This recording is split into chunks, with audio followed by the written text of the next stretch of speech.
லோகேஷ் அவர்களுடைய முந்தைய படங்களாகவே இருக்கட்டும், விக்ரமா இருக்கட்டும் இல்லை லியோவா இருக்கட்டும், அதுலேயுமே சிலது வந்து கொஞ்சம் ஒன்று எரர்ஸ் இருந்தது அப்படின்றத அப்பவும் நோட் பண்ணாங்க. பட் ஆனால் அப்போது வந்து அது பெருசாக நம்ம அந்த ஸ்க்ரீன் பிளே ரஷ்ல வந்து எங்களுக்கு அது தெரியலை. பட் ஆனால் இதில் வந்து எங்களுக்கு தெரியுது அப்படின்ற மாதிரியான ஒரு விஷயத்த சொல்கிறாங்க. சூப்பர் ஸ்டார் படம்னா எனக்கு தெரியுது. அது விஜய் இல்லை, இதில் வந்து ஸ்க்ரீன் பிளே ஏன் இதுக்கு முன்னாடி 2 விஜய் படத்தில் தெரியலையா?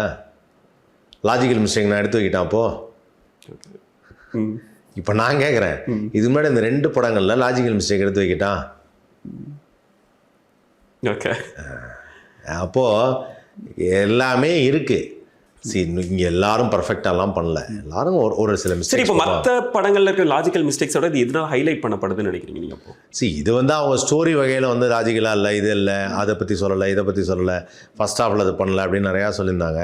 அதுதான் லாஜிக்கல் மிஸ்டேக்காக சொல்கிறாங்க. மற்றபடி வேறு எதுவும் லாஜிக்கலாக இதில் வந்து இந்த சேர் வச்சது, அந்த சேரில் ஒருத்தர் கேட்டிருந்தார், சேரில் எதுக்கு சார் ஆம் ரெஸ்ட்டுன்னு ஒன்று கேட்டிருக்காரு. இதெல்லாம் ஒரு லாஜிக்கலாப்பா.